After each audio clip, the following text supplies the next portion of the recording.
Welcome back to another episode of the Casey Campbell Podcast. Casey Campbell with you, of course. Pleased to be joined, as always, by my Grid Network teammate, Ben Schneider, of course, from lastcar.info. See, I didn't screw it up this time. Before we get into the ARCA Preview show, and yes, Charlie Crawl will be on later on in a few weeks to kind of talk about all of ARCA from the series perspective. But first off, before we get to that, let's talk about 500 days to Daytona. That was an exciting series. Obviously, I've just recently became a patron of Brock, the highest level, mind you. So what was that like to watch? I never really watched the 2001 Daytona 500. You can go back to the interview with Brock to learn more about that. But overall, what did you think of that? Well, obviously, I'm a little biased since I write for him, but in all seriousness, it's been amazing what he's been able to put together. You know, this story kind of started out as this three-parter on lost storylines of the 01 500, based on the silly season that had happened the year before, and certain drivers being in different places in their careers, and the return of Dodge to the Cup Series, and then you have obviously the story that everybody knows about regarding Dale Earnhardt Incorporated and Earnhardt and Waltrip and Earnhardt Jr. and the finish of that race and the build up to all that. And the series has done so well that now Brock went ahead and made a fourth part based on the week between Daytona and the next race at Rockingham, which of course Steve Park won, and kind of the first of multiple healing moments that season for the DEI team. And of course, there's a lot more to that 2001 story. So, Brock, it's obviously a work in progress. It's going to take a very long time to complete, but I think, shocked everybody. He wasn't joking when he said 34 more parts in the chat there at the end. So there's going to be a lot more to this series and a lot more to this season that needs to be told. Obviously, there are more big moments, such as Kevin Harvick winning just a couple of weeks later at Atlanta in that old number 3 car, renumbered to the 29. Dale Jr. Winning the summer race there with Michael Waltrip following him home in second, and getting to celebrate that win, probably the ultimate healing moment for everybody in the NASCAR community. But just beyond that as well, obviously, you have the September 11th attacks later that season that kind of messed up the end of the schedule there. And the fourth and ultimately final championship won by Hall of Famer Jeff Gordon. So there's a lot going on that season and a lot more to tell in that story. And can't wait to see where Brock takes it from there. Yeah, it'll be interesting. I know we'll get to the main portion of the show in a minute, but I do want to get your thoughts on tomorrow. Of course, the NASCAR Hall of Fame will induct 3 new members into it. Of course, we have Kirk Shelmerdine, Matt Kenseth, and then Herschel McGriff. Just those 3. It's going to be a fun night as always. Winston Kelly has done an amazing job with how everyone's been, with the new Hall of Fame thing going in there. And what's it going to be like to see those 3 in? Well, those 3 would have been my ballot. I've got to be honest. If I had a ballot, those would have been the 3 I selected. Not to say that the other names or some of the other nominees on that ballot aren't deserving. I'm sure their days will come when they are inducted. But for the Pioneer ballot, I'm still of the mindset that we have too many pioneers that are still waiting. Red Farmer just went in last year at 89. Herschel's about to go in tomorrow in his mid-90s, and I hate to sound morbid here. But those guys don't exactly have all day to wait, in terms of getting to enjoy the moment for themselves and get up there and give their own speeches and tell their stories for themselves. So Herschel, I think, was long overdue. And I've always said, I've been on the record saying this, the original 25 nominees, when the Hall of Fame first broke ground, they should have all gone in right away. There was no reason to make guys like David Pearson and Lee Petty wait a year just because some people thought that Richard Petty and the Francis and Dale Earnhardt, deserved to be in the inaugural class. All 25 of those nominees are in the Hall of Fame now anyway. I think if they had all gone in right away, we wouldn't be having so many pioneers here in the present day that are still waiting their turn, like Herschel McGriff was until just this year. So I'm so excited for him. And then, of course, Kenseth, obviously a first ballot Hall of Famer, no doubt, with all the Cup races he won, and obviously a NASCAR champion, thoroughly deserving of the Hall of Fame. And Kirk Shelmerdine as well. I think another underrated person in the history of our sport here. Great to see him finally get his due and make it into the Hall of Fame as well. So I'm really looking forward to watching the ceremony and the inductions tomorrow night. And I always I've always said, like I mentioned, I think that I would like to see us go back to 5 nominees because I still think we have enough pioneers that need to get in. But Herschel's really the one that I'm most excited to see tomorrow night. So that's going to be great.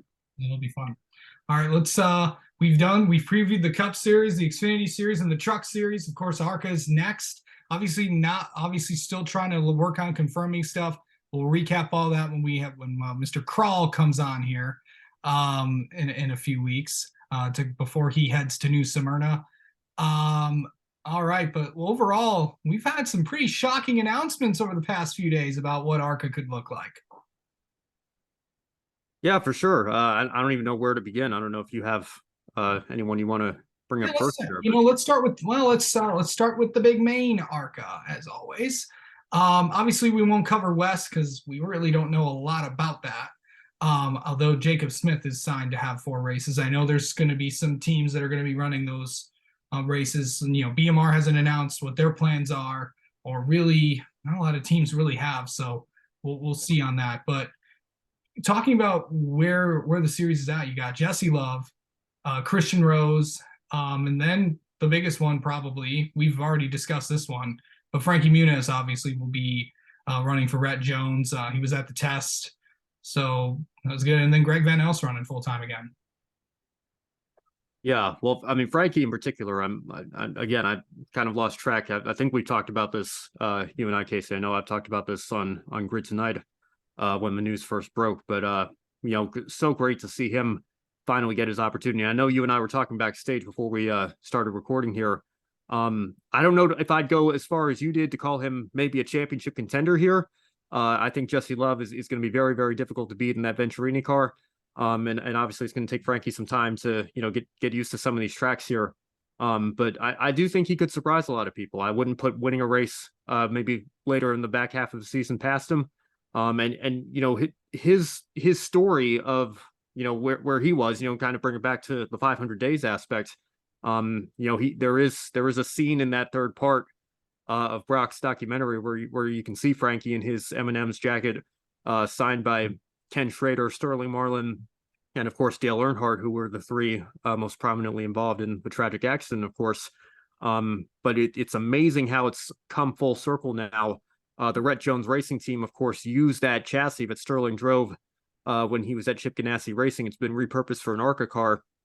Amber Balkan drove it last year, and now Frankie is going to be driving that same car and that same chassis that was on the grid that day. There's that picture video, I guess I should say, from that I think NASCAR man tweeted, where he's in the pace truck and the camera pans out and you can see Sterling's car in the background. Who would have thought 22 years later that Frankie himself would be racing that car at Daytona in the ARCA Menards series? So it's going to be very exciting, and I think it's going to bring a lot of positive attention to the series. I remember, Casey, you were talking with Charlie when he came on here last week, and you guys were talking about how TMZ and People Magazine are talking about the ARCA Menards series, which is just a completely foreign concept to them, I'm sure. But when you have somebody like Frankie competing, I think it's going to introduce the sport to a new audience, and that's only going to benefit everybody in the long run.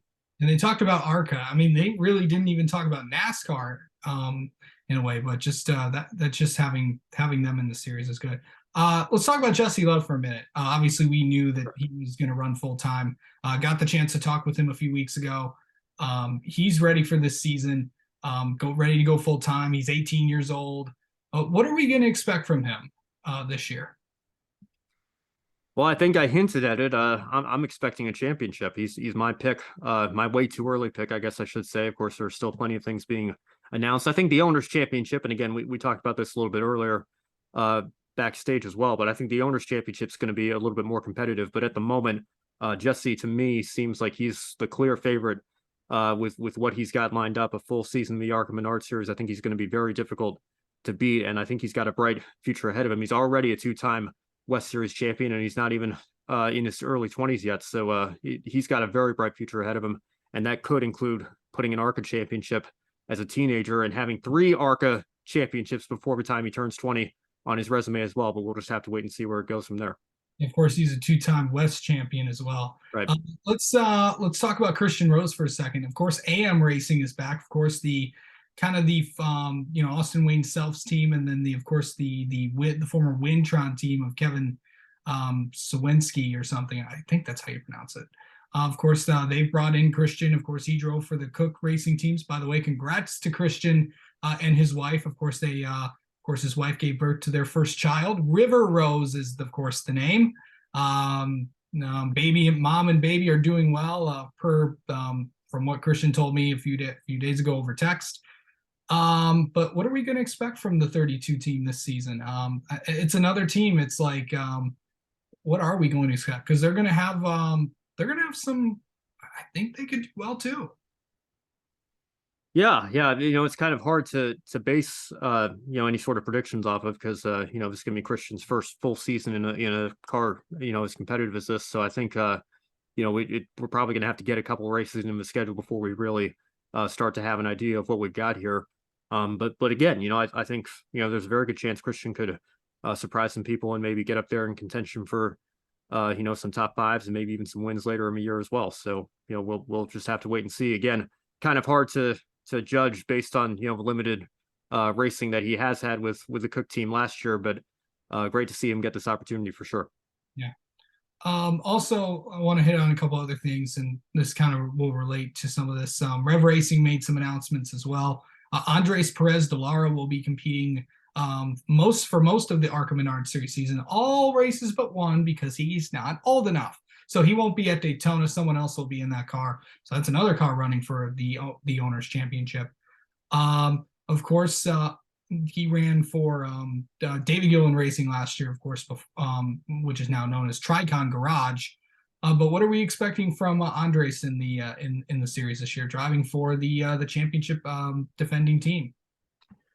Well, I have to say, I was very impressed with Andres. Again, in the limited West Series opportunities that he had towards the back end of the season. So again, I think he's got a bright future ahead of him. But again, we'll just have to wait and see, until we get a couple races into the year, and of course, for him in particular, since he's not going to be running Daytona, we'll see who Rev decide to slot in there for that one race. But it's a great opportunity for him as well. And then, of course, Joe Gibbs Racing kind of tying into, their William Sawalich. By the way, that is how you. I've heard a lot of people pronounce his name. It is. I've been told it is William Sawalich. That is how you pronounce his name. And of course, today it was announced that he'll be in some truck races for Tricon Garage, and 6 of them to be, in fact. But this is one to. If you followed short track racing, this kid's pretty good. Of course. Coming from the state of Minnesota. By the way, I know they're getting hit right now with a big snowstorm. No surprise there. But overall, this is a very talented kid, and the Joe Gibbs Racing pipeline continues. Of course, they're back. Of course, was then known as KBM last year. Of course, now the Joe Gibbs Racing team is back. Mark McFarland will be the crew chief for that entry. But overall, how excited are you to see William Sawalich in the ARCA Menard Series East and maybe some West races too? Yeah, well, I guess since I gave my main series championship pick, I guess I'll go ahead and give my East pick. It's definitely William Sawalich, and I'm excited to see what he can do. I must admit, Casey, I hadn't really heard of him until the announcement was made. I know obviously you have, and you're very high on his potential and what he could do. But just thinking back to who's been in that car, obviously Ty Gibbs is going to be running for Rookie of the Year in the Cup Series, and Sammy Smith's already made his way into some Xfinity starts. So, the track record is pretty good for whoever gets into that 18. Of course, it's back under the Joe Gibbs banner now that KBM has switched to Chevy with what Kyle's deal is with RCR in the Cup Series. That makes sense. So, yeah, I mean, I'm excited to see what William can do, and I'm sure he's going to have a great year. He's certainly going to have the equipment. And, again, if the past couple of years is any indication, should be looking at him winning multiple races if the trends continue that way. Yeah, for sure. There's also, let's kind of pivot back to Venturini a little bit. They made some announcements yesterday. Of course, as always, there's going to be a ton of drivers in their cars this year. Tony Breininger will run 11 races for the team. I know Amber Balkan was announced that she'll be running a few races. Isabella Robusto is going to be running a few races for the team, and then we'll get to the other announcement in later. But your reaction to those three, obviously, Of course, Benarini Motorsports has always had a history of, putting a lot of women in their cars, and it's good to see. And we're going to talk to a few of them next week, so it'll be fun. Yeah, well, stay tuned because I'll be on the Women in Motorsports show tomorrow morning to talk about this here. So I'll expand on that then. But as for right now, obviously it's a great deal for Isabella in particular, who'll be making her debut later this year, and for Tony Breidinger, Amber Balkan to have another part-time slate this season. It's a great opportunity for them as well. And yeah, like you said, credit to Venturini. They've always been known for developing young female talent in this sport and giving them an opportunity to race in the ARCA platform. And that's going to continue this year, and it's great to see. Yeah. So kind of coming into that, and of course I mentioned Sean Higurani. That's also how you pronounce his last name. He'll also be competing in some ARCA races, in some main ARCA races, but he will also be running for the ARCA East full championship. And that's exciting. I got a chance to talk to him last night. Great kid. I think a lot of people are going to get to know him, coming from the West Coast of things. Ran some ARCA West races part-time last season, but overall it's going to be fun, and we're going to have a pretty competitive championship in the East Series. Yeah, just trying to pull the driver chart up here again. I know we were talking, Wikipedia isn't always the most reliable source here, but I see Higurani's signed on for Venturini, obviously Sawalich with Gibbs, and LeVar Scott for Rev Racing, and Wilson and Tinkle for Fast Track. So we've already got at least 5 full-time entries. I think you probably know of a couple more that are still waiting to be announced here. Yeah. But I've got to say, Joe actually got the chance. He was kind enough to get an interview with Sean, and Sean was kind enough to grant him that interview at Portland this past fall. Again, I was thinking I was going to focus on him for the article, but then they ended up crediting Andrew Tuttle for my last car article with the last place finish, even though he was a did not start. There's always that ambiguity sometimes, is that credited in the box score or the result sheet as a last place finish or not? But yeah, it was an unfortunate deal what happened to Sean at Portland, but he's going to have a chance to more than make up for that this year with a full-time East deal. So that's exciting for him. Yeah. And of course, let's mention this. You got Greg Van Elst running full-time again. I know that team is really improved their equipment there. I know they're trying to get some sponsors, and we're actually trying to line up an interview with him very soon. But overall, there's a lot of people that are saying, he's got a shot to really contend for the championship as well. Yeah, just pulling Greg's results up here again. I know he finished second in Winchester in 21. Yeah, had some good results in a full season last year as well. So yeah, we'll see if they can take another step forward with that team. Great to see Greg out here, running the full schedule again at 41 years old. It's nice to see some veterans and older guys as well running the series, not just the young teenagers and early 20-somethings trying to move up the development ladder. So that's what ARC is all about. It's great to see. Yeah, it's we got a fence company owner, a former college baseball player, a former child actor, pizza delivery driver. Yeah, we got them all. By the way, now it was just actually announced the Wheelin's going to be sponsoring Andy Jankowiak for the new Case Motorsports team. That of course from with of course Andy Seiss, and I can't remember the other guy right now. We'll figure it out. We'll talk about that later. But overall, should be a fun season. I can't wait to cover it. So it'll be exciting there. We'll talk more about this in a few weeks, but just kind of wanted to get this out there since we're kind of previewing all the series. So we'll get to that later. All right. But overall, Ben, what are you excited about just overall about this motorsports season? I know at Grid we're getting ready for the upcoming season. I know World Rallycross is literally going on right now. So, and then of course we had Formula E last week and all that. So should be fun there. Overall, what are you most excited about?